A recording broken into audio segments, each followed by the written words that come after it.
Bom dia, meus caros amigos, amigas, nos acompanham pelas redes sociais aqui da Catedral. Estamos procurando responder brevemente aquela pergunta, né?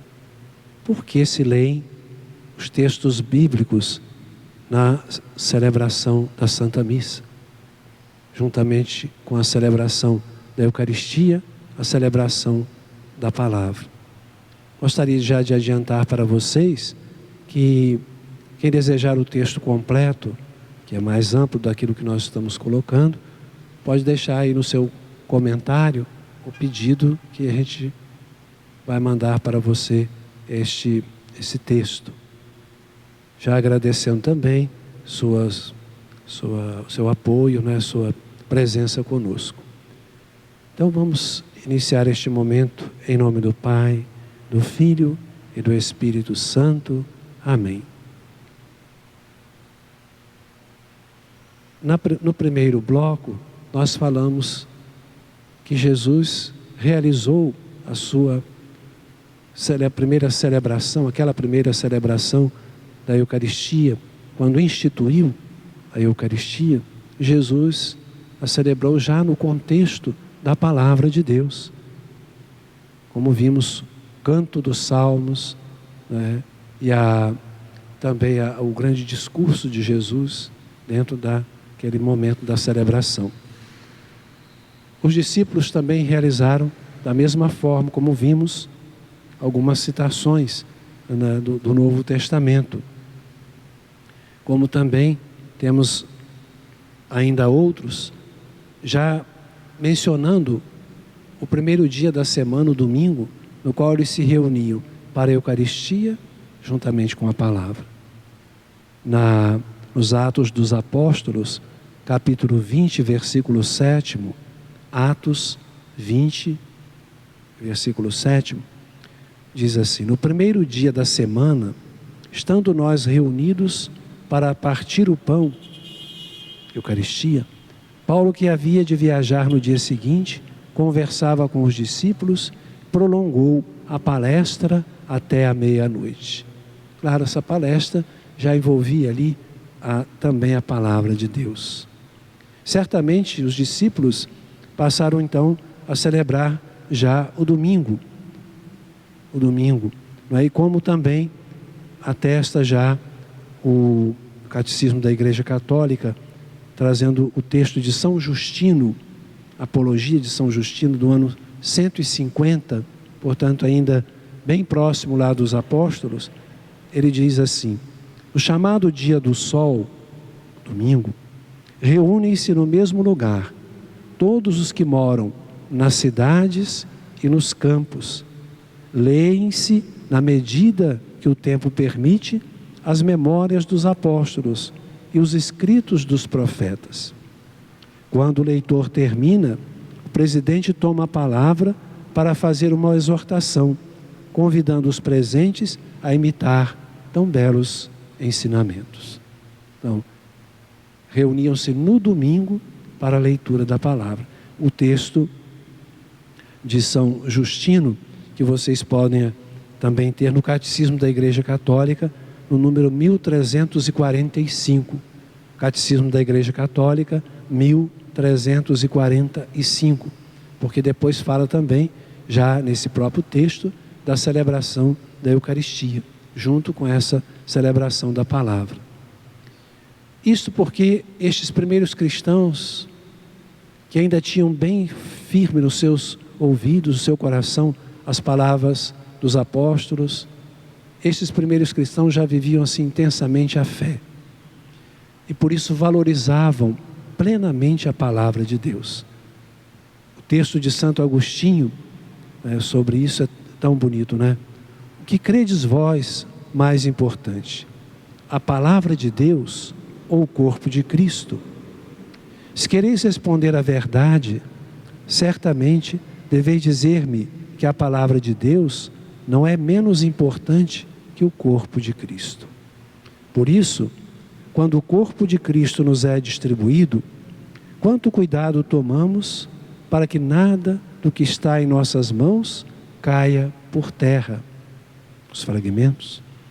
Devemos ter o mesmo cuidado para não deixarmos escapar dos nossos corações, pensando ou falando outras coisas, a palavra de Deus quando nos é dirigida.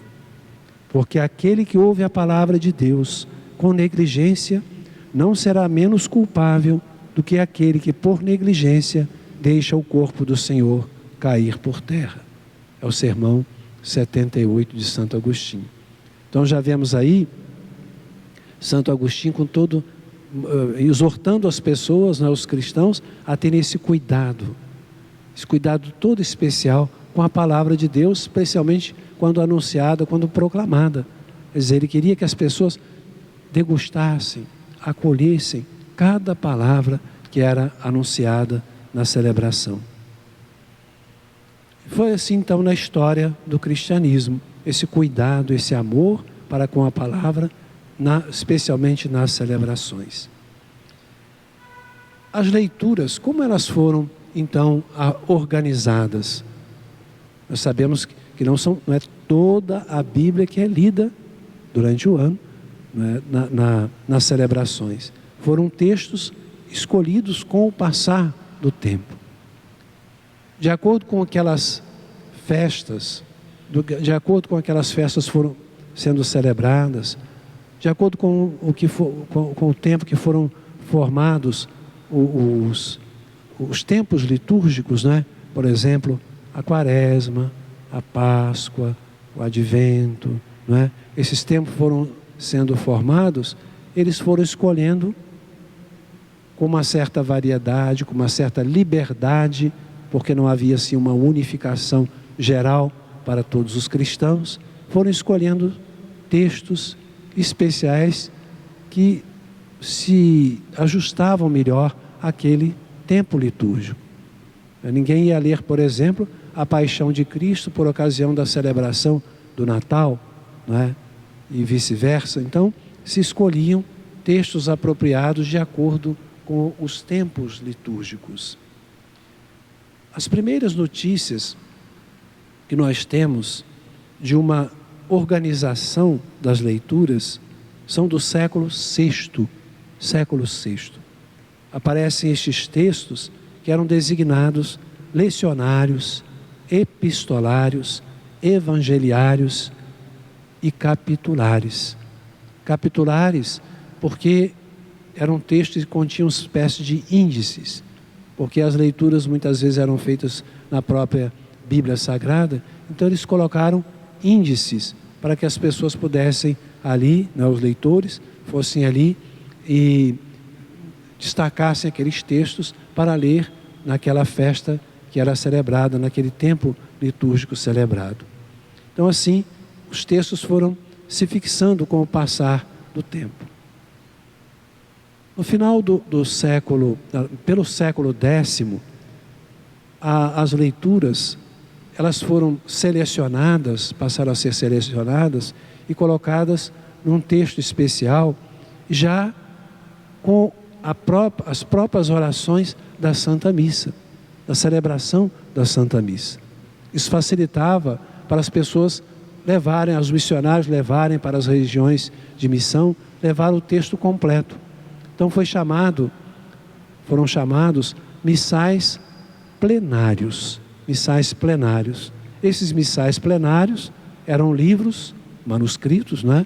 Manuscritos contendo melhor a celebração da Santa Missa, ali com a oração eucarística, com as outras orações da missa e também com os textos das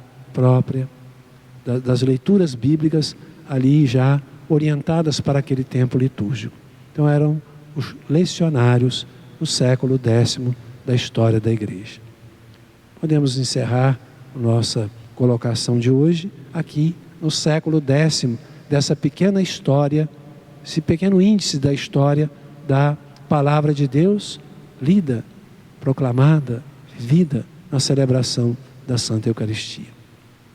Que Deus abençoe a todos que nos acompanharam. Obrigado pela sua atenção. Peçamos a Maria, nossa mãe, que nos proteja e proteja todos nós nesse tempo de pandemia, refugiando-nos sob o seu manto maternal. A vossa proteção recorremos, Santa Mãe de Deus.